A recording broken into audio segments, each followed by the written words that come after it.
Hey everyone, happy St. Patrick's Day in Saskatoon, Canada. As you can see, we still have lots of snow. It's supposed to be spring. Anyhow, I'm showing you my two wooden bikes that I've built in the past year or so. I call them Flying Squirrel. You can see right there, the logo. So, I originally got the idea for doing this from the bamboo bikes that many people ride, and then I saw that people actually make wooden bikes, and thought, hey, I'd like to try making one myself. So this one over here is the first one. It's my single speed. It's a lot easier to start off with a single speed when you're doing something like this. The other one is just your traditional road bike setup. So, of course, the first thing someone always asks is, why would you want to make a bike out of wood? Well, first of all, it's just kind of fun, I guess, a challenge.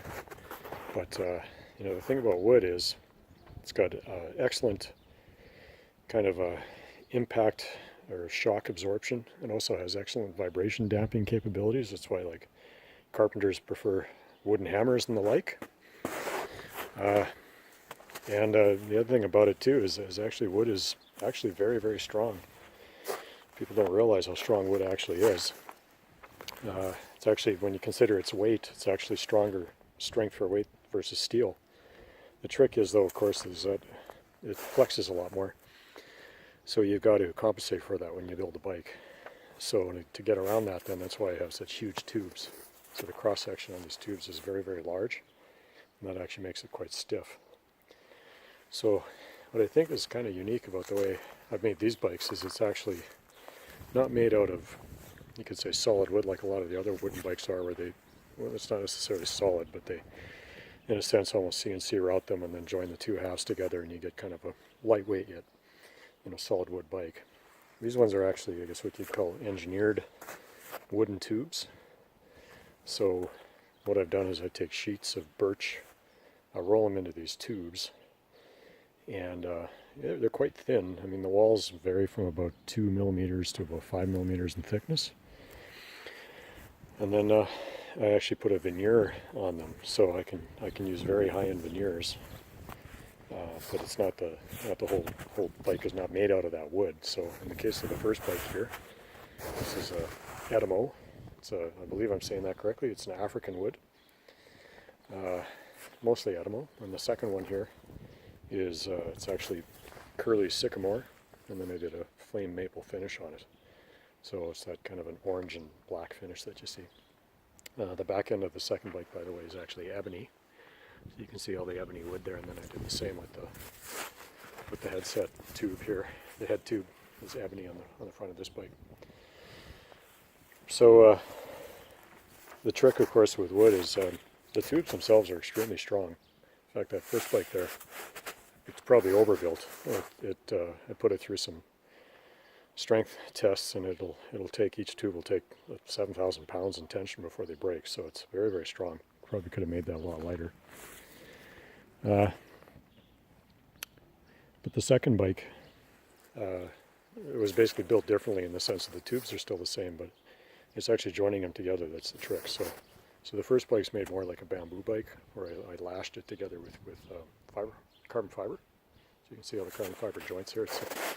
I blended it together quite a bit, so you can't even really see the joints all that much where the transitions, and I painted it in this case because it was hard to get that carbon fiber to get a really nice look on it, so I just painted it instead.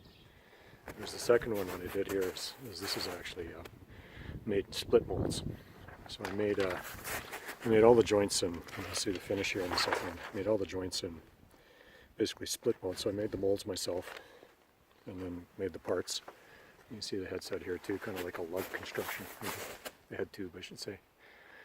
And then I was able to have a much more control over the finish that I got. So also basically easier to make. I mean, it's a lot more work to make the mold, but once you got the mold, it's really easy to make the parts. And the second bike actually ended up to be quite a bit lighter. So the first bike here, the frame was, it's roughly about 2.2 kilograms, 2.3 I think it was. Second bike, the frame ended up being about 1.7 kilograms. So everything's hollow, including the back end. And the difference between this second one and the first one is that you can see the first one here, a little bit chunkier. So there's still laminates that I've used, laminating birch strips to make the basically strong part of the chain stay and seat stay. But it's more or less a square profile. And these are of course hollow. You can see how I joined it up here, so that's all jointed with carbon fiber, but boy, that was a lot of work, I tell you. Second one, what I did is this is actually all steam bent. So this is, the seat stays here are just essentially one piece. They're still laminated together. You can't see it quite as clearly, but it's all laminated strips, all steam bent together. And again, hollow. But the sidewalls here, truth be told, it's ebony, but it's actually carbon fiber wall. Very, very thin though. So those walls are only about 1/20th of an inch thick. And likewise on the bottom, you can see that I put pretty aggressive bend in there to accommodate the wider axle in the back. Very, very tight clearance on the tire there, a little tighter than I wanted, but fortunately it still works. Again, it's all hollow. Same with the actual connector here to the seat tube. That's a hollow piece there too. You can see how that was all joined together. So yeah, overall this ended up being quite a bit lighter. I think I can still probably shave another probably 400 grams off the weight of the frame based on my next plans for the next bike. But this second bike here weighs about 7 kilos or so. First bike was around 9, so I was able to get the second one about 2 kilos lighter. Of course, they're all the Di2 components, so electric shifting. I didn't want to have to deal with all the stresses and the cables that I'd have to run for cable shifting, so I just went electric, and that was a lot easier. You can also see just some of the other touches I did. For instance, with the brakes here, I have an internally routed brake cable that goes through here. I just picked up some grommets from a Giant. It actually worked really well. First bike, what I did is I put in an aluminum conduit through here, so I just got the brake cable running straight through there. It actually ends up, there's a little bit more resistance on the brake cable on this first bike, so I looked for a different way to do it on the second one. The other thing I wanted to do on the second one, just so that, because I had the ability to do it, is put some nice veneer touches on it. So you can see the strips running down here are actually ebony. You can see them at all. It kind of gives it a bit more of a racy feel to it. So ebony strip with poplar on both sides, so that's veneered into there. And then the other materials, of course, that are used are, besides the birch and the sycamore, is the lugs are basically carbon fiber and Kevlar. And I had to put some fiberglass in here too, like in the bottom bracket, just so that you don't get any galvanic corrosion going. And likewise up here at the headset. So, and then the fork itself is just a carbon fiber fork, triple T. Really like the triple T components, so I went for triple T on the second bike. And yeah, so that's it. But overall, both bikes have a very similar feel to them as you ride it.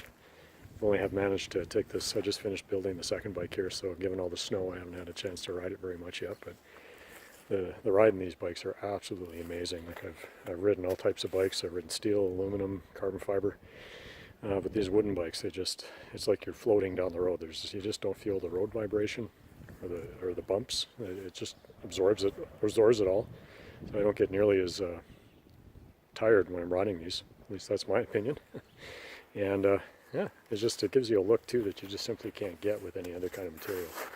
So very beautiful, and look forward to making more videos about these in the future. All right, everyone, see ya.